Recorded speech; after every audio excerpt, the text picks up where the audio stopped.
Bienvenue en Provence vous propose aujourd'hui de découvrir le site de la grotte Chauvet de Ardèche à Vallon-Pont-d'Arc.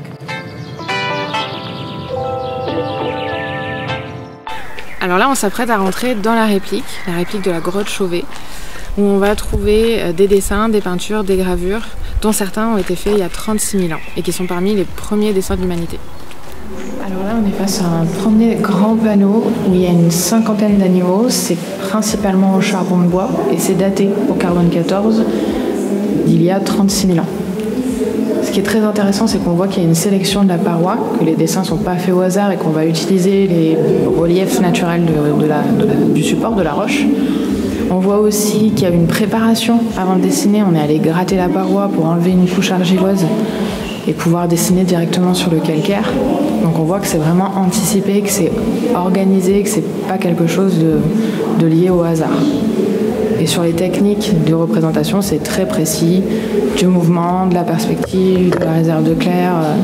Il y a vraiment une grande connaissance de l'anatomie des animaux et c'est des histoires qui sont racontées qu'on ne peut pas lire. Il y a des scènes très réalistes avec des rhinos corne contre corne qui ont l'air de se battre. Il y a vraiment dans le comportement et dans l'anatomie des animaux beaucoup de réalisme. Mais en même temps, il y a aussi de l'imaginaire. Il y a des têtes qui flottent, il y a des corps transparents, il y a des animaux avec un corps et deux têtes. Donc il y a aussi ce mélange d'imaginaire et de réel qui fait penser à une forme de mythologie, peut-être. En tout cas, on s'inspire des deux.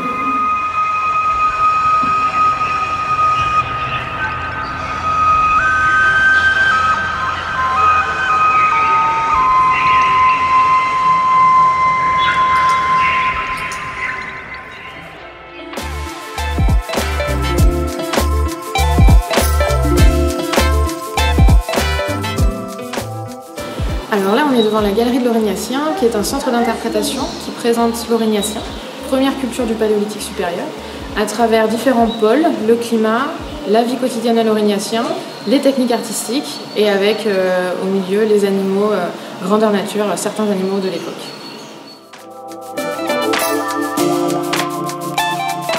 Ici, nous sommes au campement paléolithique où on va aborder, aux périodes estivales, des thématiques liées à la vie quotidienne de nos ancêtres pour s'imaginer un peu plus les activités de tous les jours à travers l'alimentation, la récupération de la nourriture, le feu, mais aussi l'art, la musique, la sculpture, la parure.